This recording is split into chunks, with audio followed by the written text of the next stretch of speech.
नमस्कार विद्यार्थी मित्र, मी प्राध्यापक तुकाराम सोलापुरे डिजिटल यूट्यूब चॅनलवर आपले सहर्ष स्वागत करत आहे. मित्रहो, आजच्या आपल्या टॉपिकचा विषय आहे TET परीक्षा. आता जवळजवळ 8 दिवसावर आलेली आहे आणि या 8 दिवसामध्ये आपल्याला अधिकची मार्क पडण्यासाठी नेमकं काय नियोजन करणं गरजेचं आहे. तर त्या अनुषंगाने मी तुम्हाला या ठिकाणी शेवटच्या 8 दिवसामध्ये काय नियोजन केलं पाहिजे हे सांगण्याचा माझ्या अनुभवातून प्रयत्न करत आहे. लक्षात ठेवा, आता आपल्याला जाहिरात निघून जवळजवळ 3-4 महिने झालेले आहेत. उन्हाळ्याच्या सुट्टीमध्ये बहुतांश शिक्षक बांधवांनी आणि विद्यार्थ्यांनी खूप TETची चांगली तयारी केलेली आहे. त्यानंतर आपल्याला पुन्हा एक्स्ट्राचे हे नीट परीक्षेमुळे 8 दिवस मिळालेले आहेत. त्यामुळं कदाचित आपल्याला कमी मार्क पडू शकत असतील, म्हणूनच कदाचित हे 8 दिवस मिळाल्याचं गृहीत धरायचं आणि त्याचा पुरेपूर वापर करायचा आहे. मग आज अशा वेळेस आपल्याला माहिती आहे की जवळजवळ 3 महिन्यामध्ये किती तयारी झाली याच्यापेक्षा शेवटचे 15 दिवस महत्त्वाचे असतात. शेवटच्या 15 दिवसामध्ये शेवटचे 8 दिवस महत्त्वाचे असतात. तर शेवटच्या 8 दिवसामध्ये आपली TETच्या अनुषंगानं आणि जास्तीत जास्त 110-120 प्लस मार्क पडले पाहिजेत. यासाठी कशी तयारी करावी आणि मार्काचा आता शेवटच्या स्टेपमध्ये अभ्यास भरपूर झाला असल्यामुळं कसं टार्गेट ठेवावं हे सांगण्यासाठीचा हा छोटासा प्रयत्न आहे. तर लक्षात ठेवा, पहिलं महत्त्वाचं म्हणजे शेवटच्या 8 दिवसामध्ये नवीन जर काही कारणाचा तुमच्या शिक्षकांचे भले मोठे ग्रुप असतात आणि याच्यावर एखाद्या अकॅडमीच्या असतील किंवा अजून कुठल्या असतील भल्या मोठ्या PDF येत असतात आणि मग काय करतो आपण, त्या PDFचे झेरॉक्स काढतो आणि पुन्हा वाचायला चालू करतो. तर विनंती आहे, जे मागच्या 2-3 महिन्यामध्ये किंवा 3-4 महिन्यामध्ये जे वाचन केलंय तेच पुन्हा एकदा वाचण्याचा प्रयत्न करा. नवीन कुठल्याही PDF झेरॉक्स काढू नका. कारण का, तर जितकं मटेरियल जास्त होतं, आपल्याला साधा नियम आहे किंवा जर आपल्याला 4 पर्यायापेक्षा 8 पर्याय जर MPSCला किंवा TET परीक्षेला जर दिले तर आपण त्या ठिकाणी जम्बलिंग होतो. मग त्यामुळं काय होतंय की जितके तुम्ही जास्त मटेरियल वाचत राहा तितकं ते डिसेंट्रलाइज होईल. त्यामुळे शेवटच्या टप्प्यामध्ये कुठल्याही PDFचे झेरॉक्स वगैरे काढू नका. जे चुकीचं असू द्या पण तेच वाचा. आता त्याचं कारण काय, तर लक्षात ठेवा, ते आपल्याला चुकीचं वाटतंय परंतु ते चुकीचं नसतंय.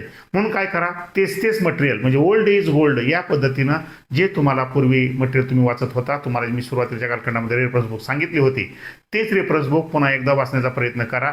त्याचबरोबर दुसरे महत्त्वाचं या ठिकाणी ट्रिक्स आहे किंवा तुम्हाला माहितीची म्हणजे लक्षात ठेवा, ज्या नोट्स मी मागच्या एका व्हिडिओमध्ये तुम्हाला काढायला सांगितल्या होत्या, तर शेवटच्या 8 दिवसामध्ये प्रत्येक घटकनिहाय जर काही नोट्स काढलेले असतील किंवा जर आपण काही पॉईंटला टिक मार्क केला असेल तर त्याच्यावर दररोज एक रिव्हिजन होण्याचा प्रयत्न करा.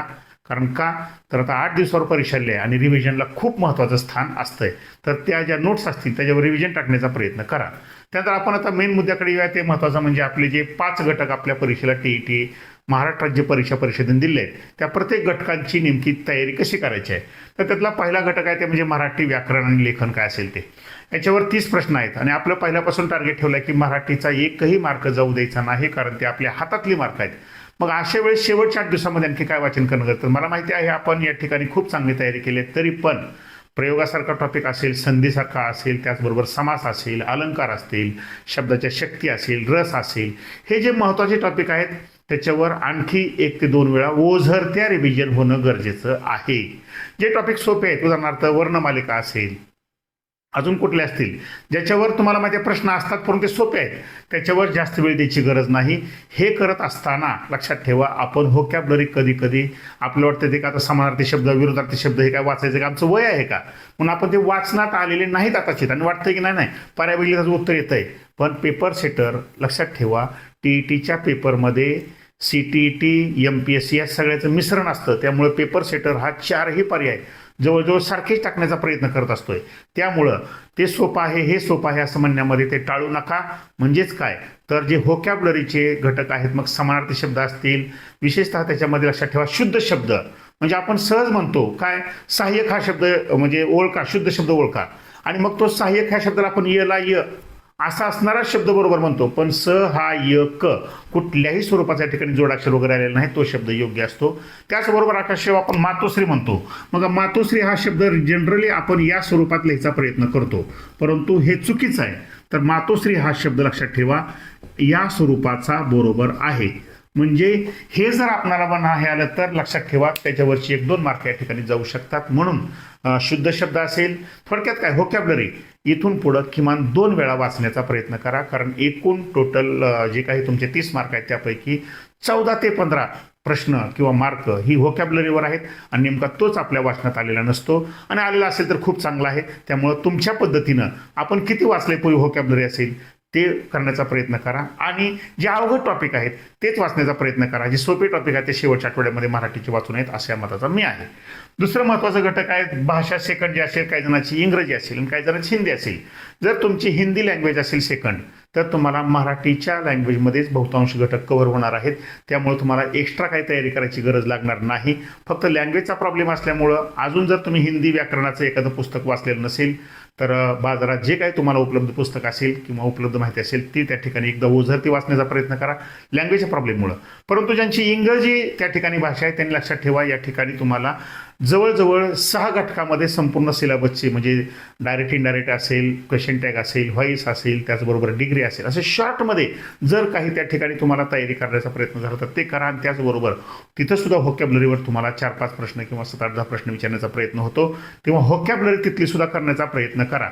विशेषतः त्या ठिकाणी अँटोनिम असेल, सिनोनिम्स असेल, त्याचबरोबर प्रोव्हर्ब असतील, त्याचबरोबर वन वर्ड सबस्टिट्यूट असेल. वन वर्ड सबस्टिट्यूटची तयारी करताना शक्यतो जे रूट वर्ड असतात, मग आपण पूर्वी फोबिया नावाचा रूट वर्ड पाहिला असेल, त्याचबरोबर साईड नावाचा रूट वर्ड पाहिला असेल, त्याचबरोबर गॅमी नावाचा रूट वर्ड पाहिला असेल.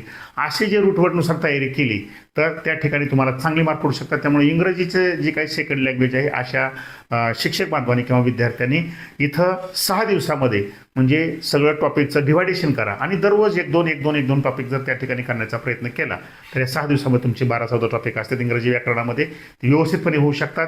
मात्र या ठिकाणी खूप डेप्थ वाढवू नका. त्याचं कारण काय तर आपल्याला सगळ्याच घटकावर व्यवस्थित तयारी झाली पाहिजे.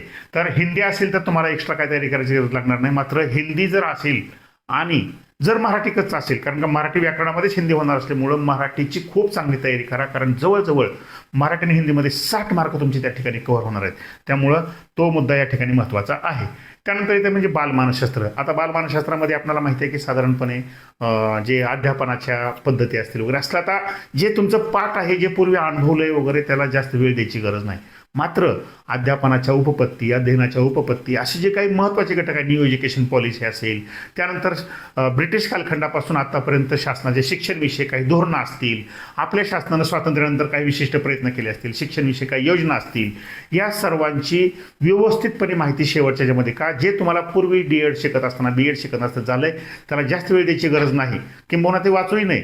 परंतु शेवटच्या आठवड्यामध्ये जे आपल्याला नव्यानं काय वाटतंय म्हणजे शिक्षणविषयक जे आयोग असतील वेगवेगळ्या स्वरूपाचे, कोणत्या आयोगानं कोणत्या शिफारशी केलेल्या आहेत, या सगळ्या सांगण्याचा प्रयत्न ह्या बालमानसशास्त्राच्या माध्यमातून झाला पाहिजे. आता या ठिकाणी तुम्ही डीपमध्ये म्हणजे पहिल्यापासून शेवटपर्यंत असं वाचू नये आणि म्हणजे वाचायचा प्रयत्न केला तर तेवढा वेळही आपल्याकडे शिल्लक राहणार नाही. पण बालमानसशास्त्रामध्ये तुम्हाला जो घटक अवघड वाटतोय त्याच घटकाला अधिकचा वेळ द्यायचा प्रयत्न करा.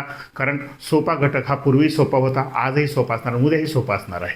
त्यानंतर पुढचा घटक येतो म्हणजे समाजशास्त्र किंवा आपण त्याला परिसर अभ्यास म्हणतो. परिसर अभ्यासामध्ये इतिहास येतो, भूगोल येते, राज्यघटना येते, अर्थशास्त्र असेल, परिसर अभ्यास, बरेच घटक या ठिकाणी येतात, म्हणजे विज्ञान असेल.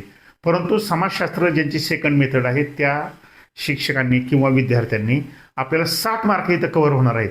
मग अशा वेळेस आपण जर पूर्वीपासून एखादा समजा स्टेट बोर्डचा ठोकळा असेल, जी पुस्तकं आपण वाचत होतो तीच पुन्हा एकदा ओझरत्या स्वरूपात दर 3 दिवसाला एक रिव्हिजन पडली पाहिजे. आता शब्द टू शब्द, लाईन टू लाईन वाचायची गरज नाही.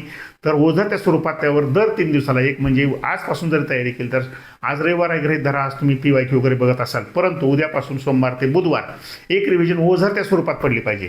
आणि त्यानंतर पुन्हा शुक्रवार शनिवार म्हणजे सोमवार ते बुधवार आणि गुरुवार शुक्रवार शनिवार अशा 3-3 दिवसाच्या 2 स्टेपमध्ये जरी वाचण्याचा प्रयत्न केला, कारण सोशॉलॉजीचा म्हणजे समाजशास्त्राचा व्याप मोठा आहे. त्यामुळे आपल्याला हे नियोजन म्हणजे आज एकदा वाचून पण डायरेक्ट परीक्षेमध्ये गेलं तर ते लक्षात राहणं थोडं अवघड होतंय.